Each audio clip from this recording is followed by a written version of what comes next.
What's happening, fandoms? Welcome back to the channel. If you're new here, we react to music videos and shows. Today we're going back to the Breakdown series from Will at the Pixelists.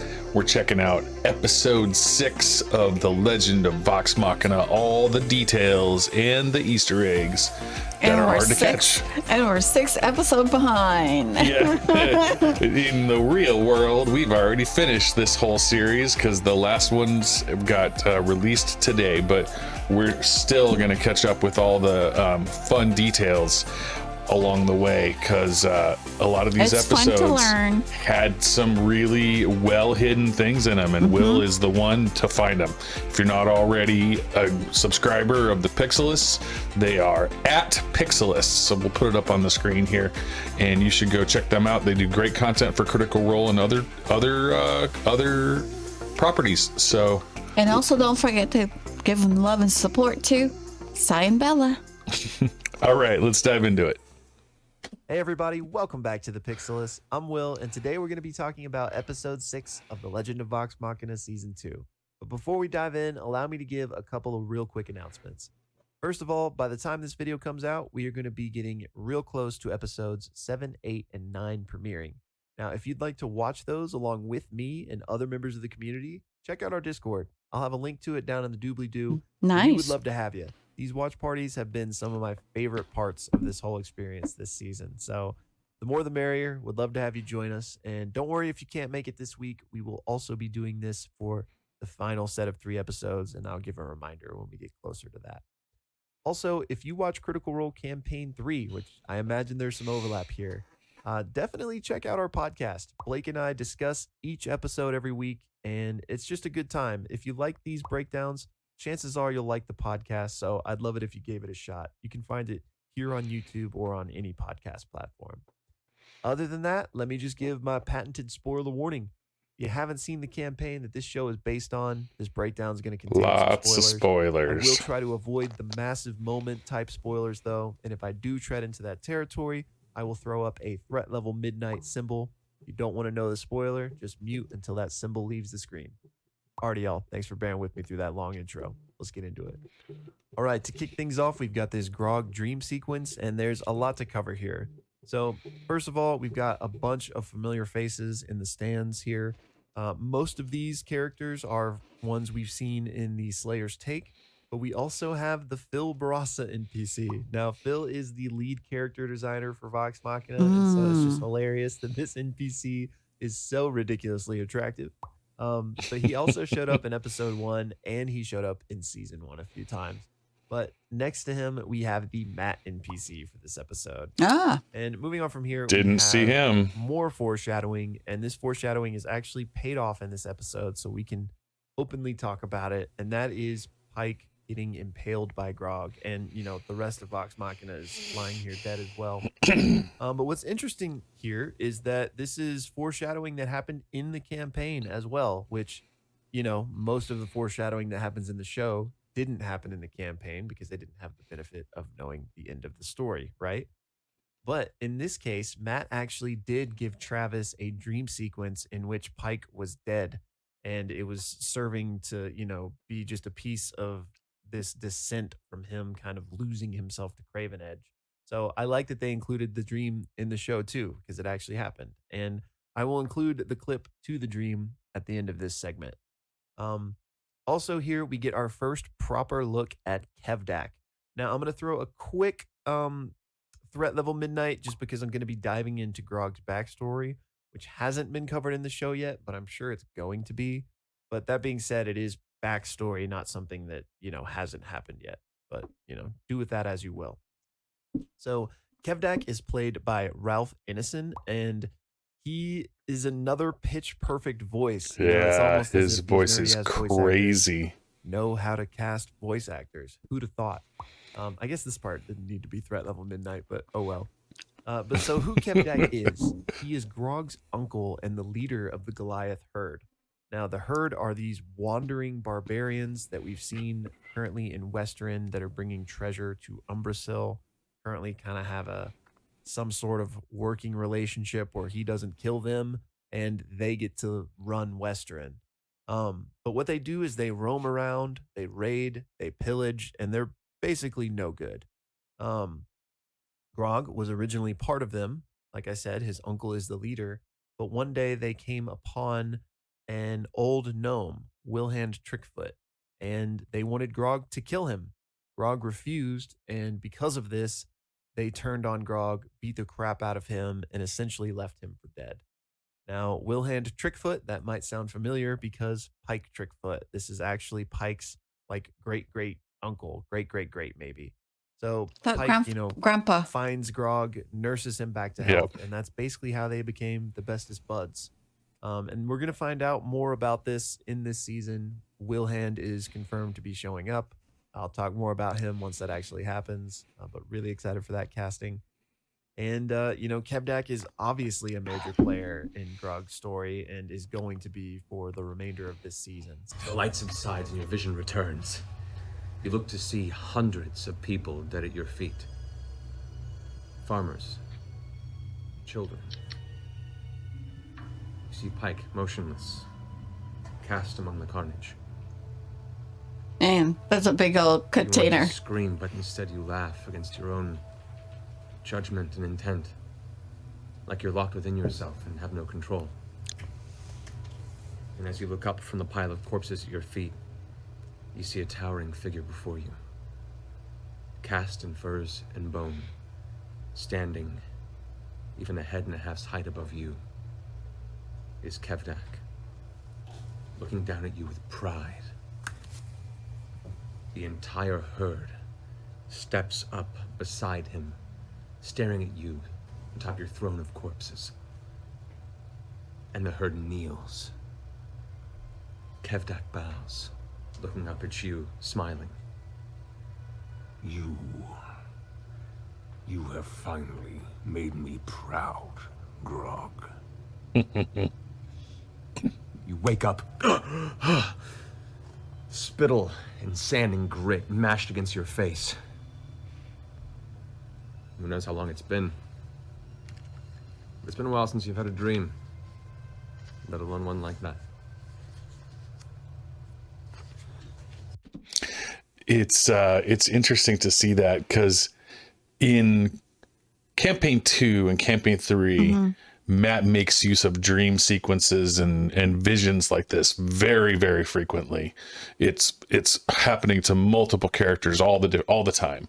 But in campaign 1, it was not at all common.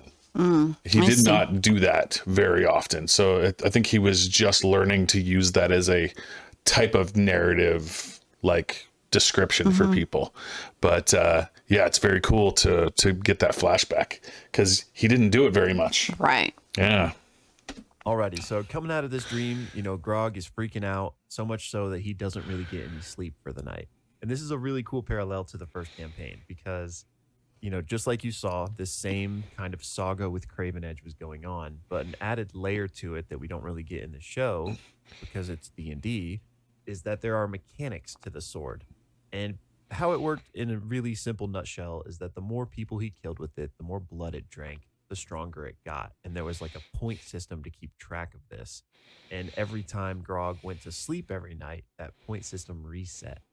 So Travis was getting really curious, what happens if I keep getting more and more points? Like, can Craven Edge be full? And what does that mean if so? Travis wanted to find out. So he decided, I'm not going to go to sleep so that I don't have to reset my point count and I can keep building up these points on Craven Edge the next day. So he didn't sleep. And there is a penalty for that in D&D. You start accumulating exhaustion points. So Grog in the campaign was getting literally exhausted whilst also, going further and further into this pit that is Craven Edge. Yeah. So I love that in the show, he doesn't get sleep and he's yawning and, is exhausted. Just a really nice detail that probably didn't warrant me a minute and a half waxing poetic on it, but It's hopefully somebody fun liked it. though. Speaking of waxing poetic, in this next scene, we have Keylith talking about why this mountain range is so cold, except for where Pyra is. And in fact, there's this interesting myth about 1,000 years ago, but she's cut off. And I think the moment is more so played as a joke and meant just as a joke. So I don't know how worth it is to like dive in and actually try to figure out what myth she was talking about. But you know what channel you're on. So here we go. So the campaign 1 takes place about 800 years PD, which means post-divergence. So presumably the show's canon is at least similar, right? So 1,000 years before that would mean 200 years before the divergence. And if we think about the timeline of the history of Exandria, something that could have fallen around then would have been one of the celestial solstices, which, not to get too in the weeds on those, but crazy magic stuff can happen during those. And one that happened around that time frame is one that caused fires and earthquakes and elemental monsters to come pouring out all over the planet. Because of this, the Ashari people, that's when they kind of gathered into their 4 different tribes of fire, earth, water, and air, which therefore would be around the time Pyra was established as, you know, a place. And it would make sense why that one was the only one that was warm, because there is a portal to the elemental plane of fire there. So that would be enough to probably heat the immediate city, even though everything else in this area is cold. So that's my best guess. Y'all let me know what you think.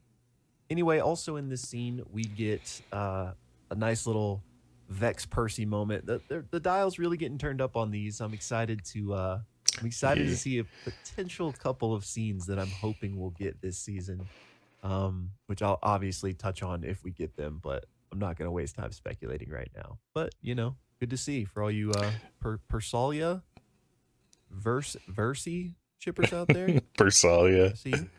Yep. Also, I love Keylith's face in this shot. Anyway, moving on. The only other thing in this scene is Keylith casts daylight, or, you know, just some form of fire spell here to keep them all warm. Yep. And the reason I bring it up, in addition to just, you know, identifying it there, is that I like that she has just come out of her fire Ashari And now has this Ornamented. fire ability She now she's has using. a firmer grasp on fire. So I like, it's nice to see her, you know, putting that to use already. All right, so next Vox Machina comes upon this obelisk out in the snow with some cryptic language written on it. And Percy is the one to decipher this, at least partially, getting Vex at least as far enough as she needed to get to figure out the rest of the puzzle. And in the campaign, there was similarly a puzzle written in a celestial language, and Percy was the one to translate it. So they kind of kept that in the same vein. The rest of this episode, honestly, though, diverges from what Yeah, happened in it's the original. completely I'll different. give like a brief overview of the difference here, and then maybe, you know, when we get to certain points, I might expand on it. But in the original campaign, this whole Sphinx encounter, one, they kind of had to, similarly to this obelisk with the language, they had to find the Sphinx to begin with, and there was a bit of a puzzle aspect to that. You know, it wasn't the same thing that we're getting here with Vex, you know, having to fly up and find the false door. But it was a puzzle encounter nonetheless. Then when they actually fight the Sphinx, it's much different. The Sphinx does not offer them the 3 different options, you know, of the death organs or the endless labyrinth, or, you know, wounding him. There's no choice involved. They are just simply presented with the challenge of figuring out the Sphinx's name. And it's actually a really cool encounter. There's For D&D. It's really too much to But get not into for a here, especially show. since it's not relevant. But you know, maybe check it out if that kind of thing interests you. But here in the show, we get the choice of the 3 things, and I love that they kind of go back and forth on deciding, like, oh, you know, Grog wants to do the Gorgons, and Keylith's like, no, let's wound it. Like, don't be ridiculous.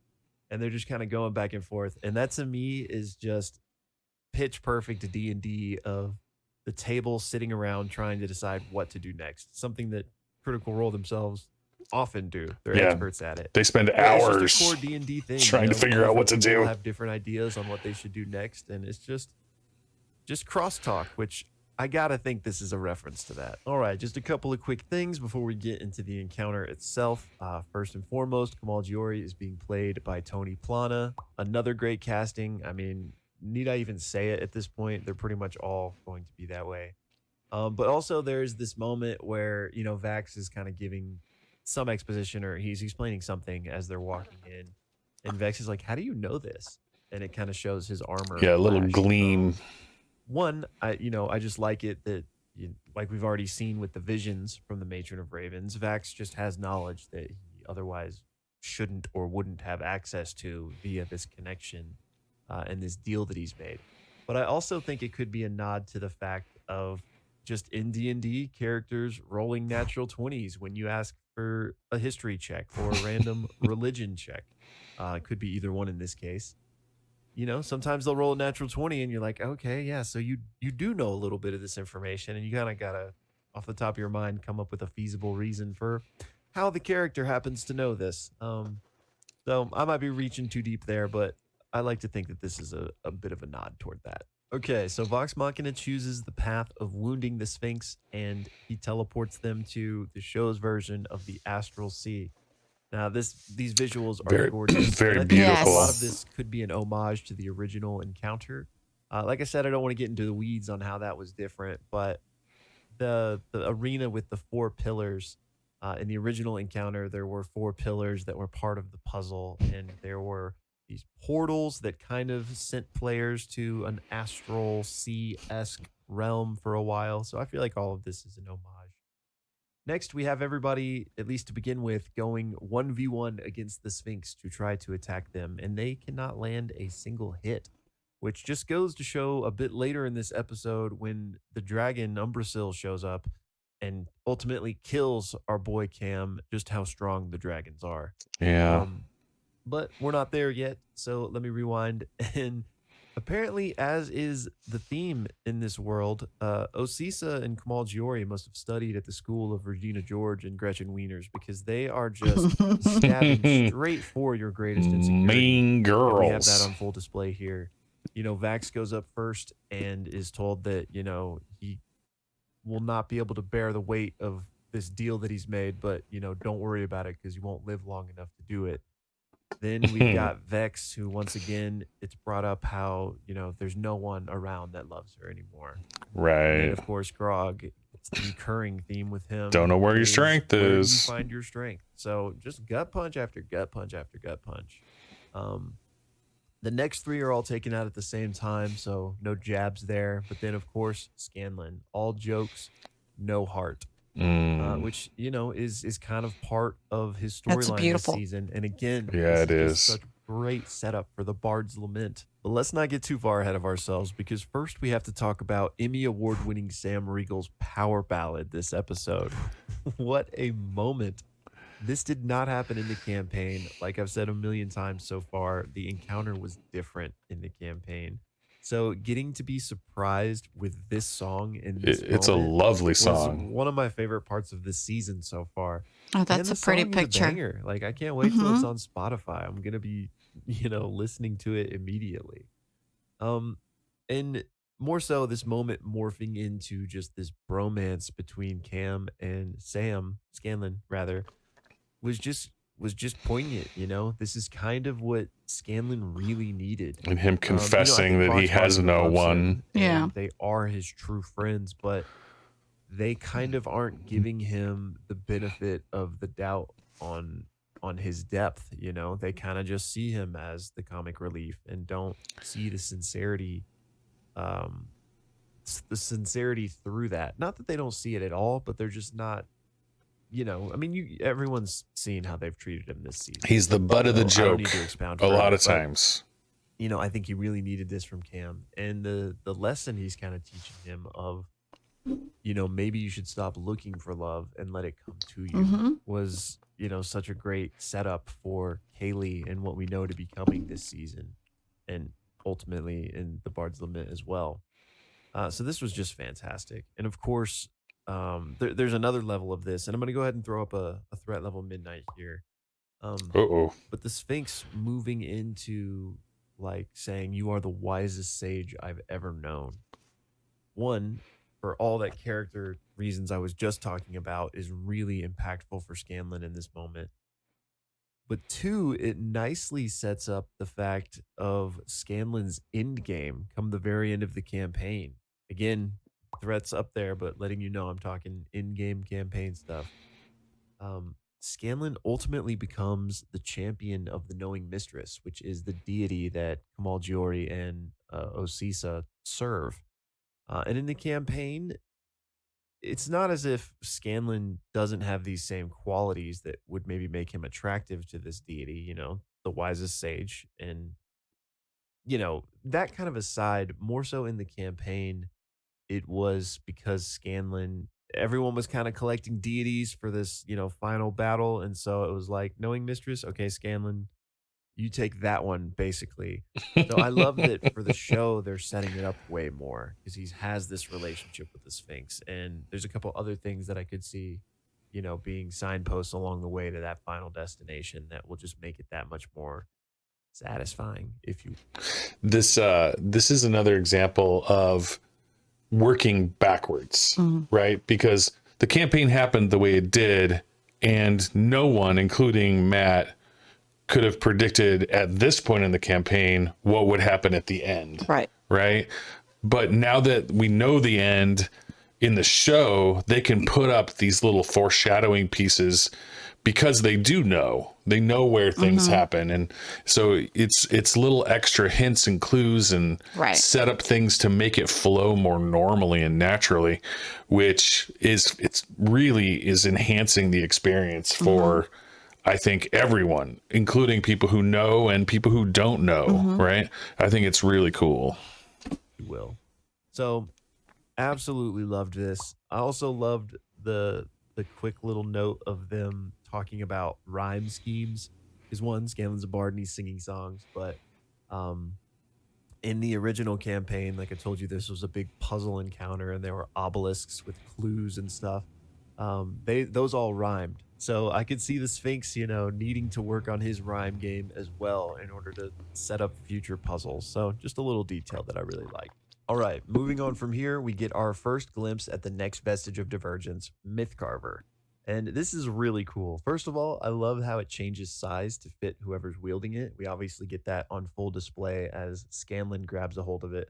But also later in this scene, it grows immensely when Umbrasyl grabs it. And I just love that detail. Okay, so let me break down a bit of what they're changing here. And this is probably a good time to kind of go into a lot of the big changes and not just around Mythcarver. So Umbrasyl comes in and attacks them here. In the original campaign, that didn't happen. In the original campaign, they do the trial with Kamal Giori. They are successful. Scanlan gets Mythcarver similarly from this moment in the campaign. And then Vox Machina leaves, and they go on their way, and they don't ever see Kamal Giori again. Here, and this dates back to the previous episodes where I mentioned this, we've had Ripley going and talking to Umbrasyl, she's been spying on Vox Machina. So clearly she tells him, hey, I know where these fools are, and maybe she even tells them they've got a vestige or something to like get him interested in going to actually find them, right? It's kind of beside the point what that is. Point is, he does go and he encounters them here, and he kills Kamal Giori and he steals Mythcarver. One, it's like, how dare they, endear Kamal Giori to us like this just to rip him away from us? That's just harsh. Yes. But also it really plays into Scanlan's character arc as well. Not to, go all over that again, but he finally has this person who kind of sees him for who he really is, and then that person is immediately stripped away from him. I know, he's so crushed. And his message. Kind of journey he's going on, and again, ultimately lead up to the Bard's Lament. So that was great. Also, Mythcarver itself is quite different from in the campaign. It was still a sword, and it was still given to Scanlan. But Scanlan in the campaign was a bard class, and at least in his case, he was more of a spellcaster and a support character. He wasn't often like up in the fray, stabbing people with swords. So because of that, he didn't really use Mythcarver that much, even after he got it. Maybe I could count on one hand maybe the amount of times he used it. So for the purposes of the show, I'm glad they're kind of changing it to make it more useful. Because in the campaign, Mythcarver did not have this property where it like taught you about myths and it, teaches them about these next two vestiges that they're going to be following. Yeah, that's all brand new. In the Fey Realm and the Titanstone Knuckles, which Kevdak has. So I love that, and I love that we're probably going to learn more than likely about all of the rest of the vestiges from Mythcarver, if and when they get it back. But tying Ripley back into this, in the original campaign, that kind of story arc with Ripley was kind of just an offshoot during the Chroma Conclave. Related in ways, but not really related. So it was more so related because, its ties to Percy, which obviously is still the main thing. But in the campaign, Ripley actually has a vestige of divergence. I think she has one now. So I love that the way they're setting this up in the show is that now that Umbrasyl has Mythcarver, he'll go back and talk to Ripley. I don't know if he'll give it to her. I doubt that, but maybe he will let her use it, and that is going to be how Ripley, finds these other vestiges that I'm sure she's going to go get. And whenever Vox Machina and her come to a head, all those pieces are lined up. The thing that is really interesting to me is this could be another example of a change they've made for the show, where Ripley works with the dragons because they want to work Ripley in. But it could also be that this was something that was ultimately happening behind the scenes in Matt's head anyway. Right. And there's no way we would know that, and no way the players would know that, because they never saw her, right? So they wouldn't have seen these cut scenes where she's giving the dragons information or making deals with them. They wouldn't know that, but Matt would know that. It's his brain that concocts all of this stuff, right? So I would really love to find out if Matt had always envisioned Ripley making deals with the dragons, or if that's a complete invention that's only for the show. Who knows? Yeah, I think the only way we'll ever find out is if Matt tells us. Yeah, or go chat with him. Yeah, they occasionally do reveal that type of detail, and there's still one more set of watch-alongs, so it's possible we'll learn, but I don't know. Not to get too in the weeds on this now, but I don't think Whisper is going to be in this show because it seems like it might be overkill to give Vax yet another vestige, but we'll see, and I'll talk more about that if and when it happens. Anyway, I know I'm just kind of going on a long monologue here, but I think that kind of encapsulated all the changes that have happened in this moment. So yeah, this Umbrasyl fight didn't occur, but I thought it was amazing. There's a few things in this battle I want to touch on. First, we got the primeval awareness with Vex again, just like in the earlier episodes. But we also see her use her blazing bowstring, which adds fire damage to her arrows. Now, she may also be using those explosive arrows that we saw her pick up at Gilmore's, but I'm pretty sure she's at least using the blazing bowstring here. So cool to see. They also showed her using this in season 1 a bit. Then we also get to see Keylith's Minxie form. She's used this before, but I just wanted to bring it up. I don't think she's used it in season 2 yet. This is her like saber-toothed tiger form, basically, and it was one of her most used forms in the original campaign. So much so that she had a special name for it, Minxie. Other than that, I loved this moment where Umbrasyl kind of breathes his acid just on the floor in order to create this steam and obscure everyone's vision. I believe you can hear Percy say, like, does anyone have eyes on him? So I think this is just like a cool representation of like the blind mechanic or the obscured vision mechanic in D&D, because dragons have blind sight. So it's not going to affect Umbrasyl at all. It's just going to impair his enemies. And again, this just goes to show that these dragons are powerful and they are, smart. They're crafty. Not just gonna be big dumb beasts.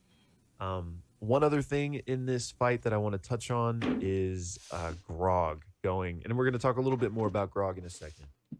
But when Grog kind of is like losing himself to Craven Edge, he's getting way stronger because earlier in the fight, as he's attacking, he can't get through the armor of Umbrasyl. The only time he gets a successful attack is when he dips the blade into the already wounded Umbrasyl that presumably Malgiori had created. And he also says, like, I'm going for the jugular, which is a callback to season 1 and how they defeated Brimscythe by attacking that neck where the rivers meet.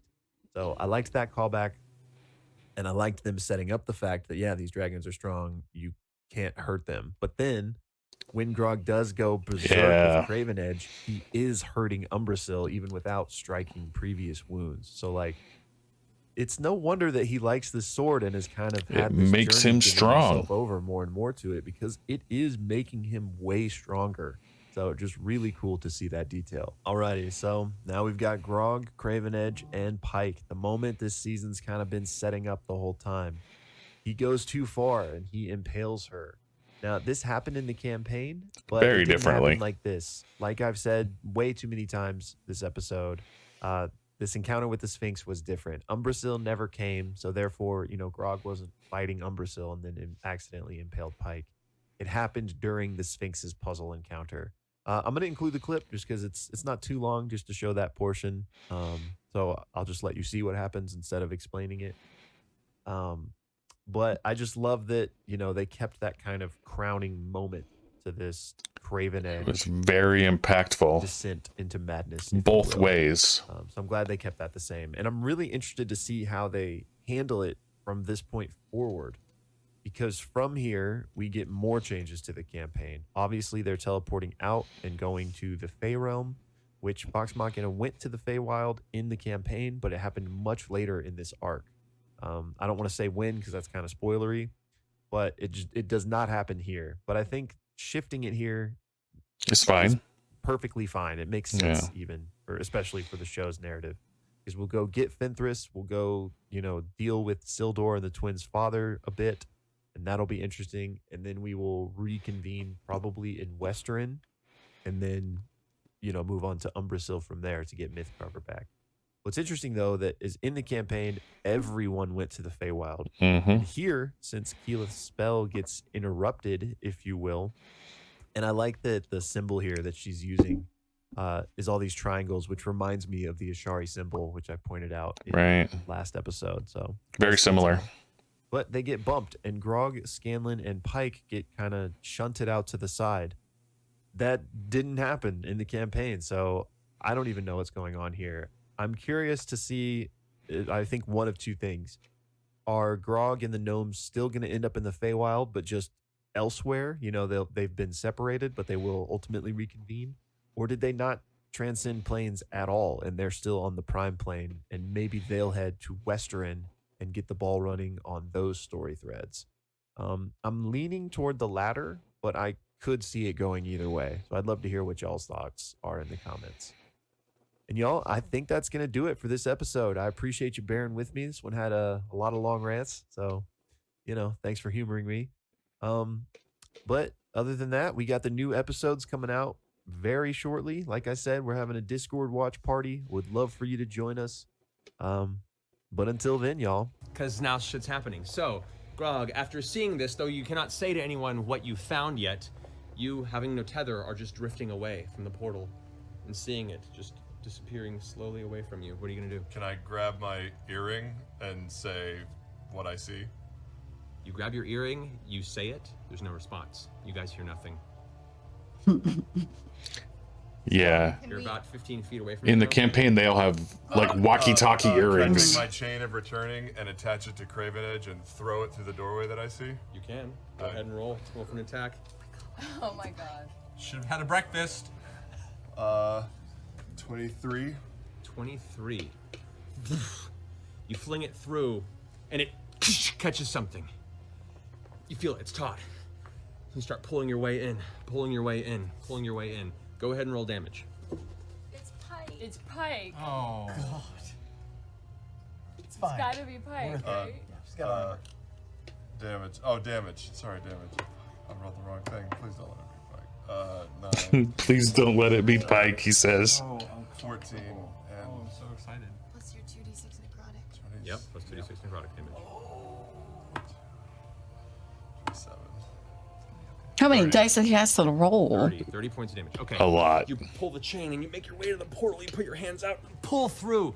And as you do, the chain in your hand, you look and you can see now, grasping onto the edge of the wall, you see Pike, sweat dripping down her face as Craven Edge has embedded itself into her abdomen. She's holding it. And she just looks at you with a gritted face and she goes, "It's okay, Grog. I'm gonna You're cry. back. That's all that matters." That's the saddest thing ever. Oh man, Mr. Matthew Mercer is a master of making his players cry. Oh yeah. And causing traumatic events to happen to them. He is really fantastic. I think my favorite piece from the breakdown was probably remembering the piece with Grog there at the end. But what was yours? Yeah.